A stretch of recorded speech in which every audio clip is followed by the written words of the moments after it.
Hello and welcome to a new video here on my channel at commaik. The construction of my outdoor kitchen is progressing quite well by now. In the coming days I will be installing the countertop, the knee walls and the entire work area for the kitchen.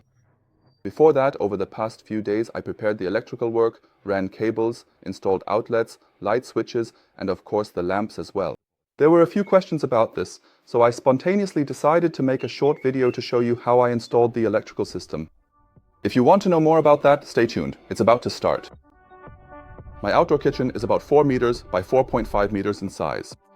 I prepared a knee wall using white hung blocks.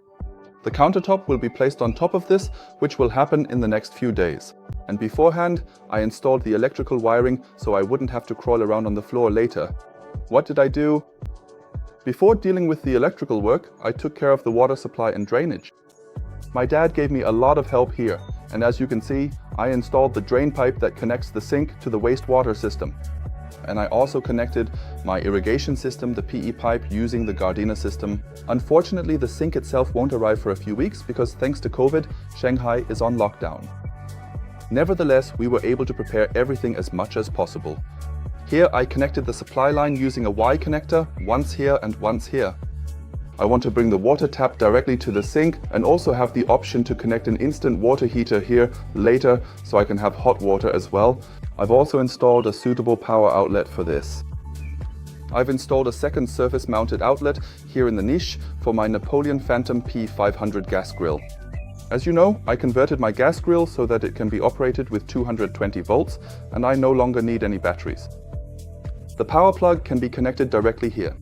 The grill is placed into the niche here and will be covered from the front. Above the countertop, I installed 2 outlets right near the grill. Here I can connect the rotisserie or any electric device needed for cooking and baking directly. All outlets are connected with 2.5 square millimeter cables. The supply line to the house, which is a good 15 meters, is also secured with cables of the appropriate thickness. I have 2 outlets in the corner, 2 outlets above, and on the other side also 2 outlets diagonally across. Up here I have an outlet, and in addition I also installed the audio output system for speakers and the like. For the outlets I chose a version with a cover. The cover can stay open, holds by itself, or can be closed. With the appropriate frame, the whole thing is largely protected against humidity. Rainwater and the like shouldn't get here, since the whole area is generously covered. I combined the light switches in 2 variants. One is for the main light, in this case, the light at the bar. And the second switch is for my surrounding LED strip, which I'll show you in a moment. So that I have enough light while grilling, I installed a second double switch. With this switch, I can control 2 lamps separately. The lamps here and here have different light colors, which I can vary. The brightness is also adjustable. However, the remote control doesn't have a battery, so I can't show you much about it at the moment.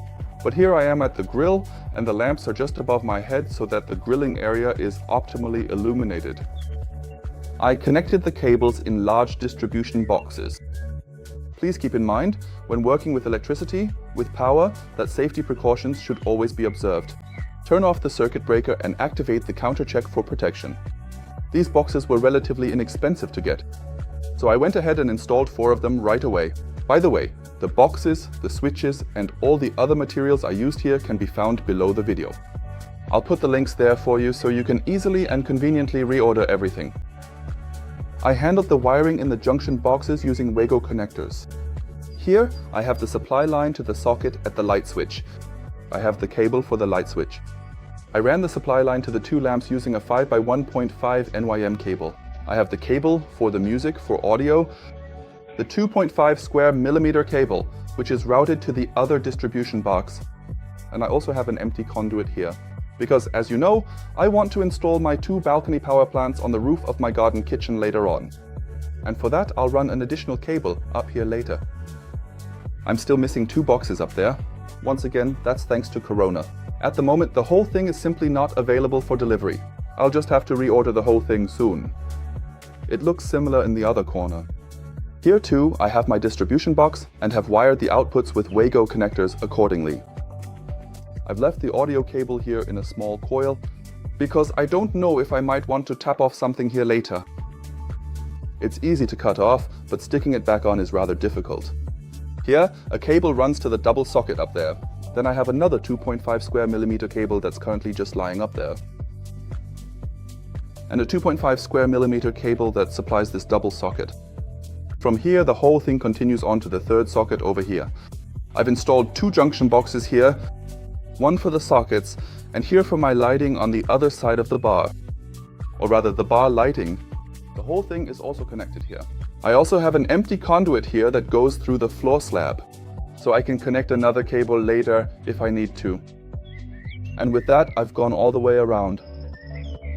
A special feature I came up with is the lighting I installed underneath the bar counter. You can see here I have an LED strip, smoothie light as it's nicely called, without those LED dots. At the moment it's running in automatic mode and has a separate on and off switch, which in turn is controlled via a power plug through my socket. I can control the whole thing directly here. Different modes.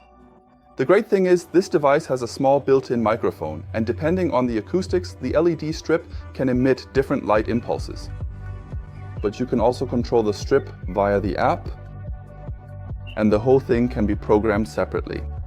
I really think that's fantastic. Let's pick out a scene, and then let's see what we have here. The lightning. Or the star. The autumn. Right now in daylight, it doesn't come across as well as I imagine it will later. But when it gets dark here and the pool behind me is indirectly illuminated, then I think this light strip really creates a fantastic and great atmosphere. I've also linked this light strip for you below the video. If you like, take a look. There you can order the whole thing as well. I'm calling it a day for now. But tomorrow I'll continue. Tomorrow I'll put up a knee wall here with drywall and make the countertop out of OSB boards. Thermocell will also be used.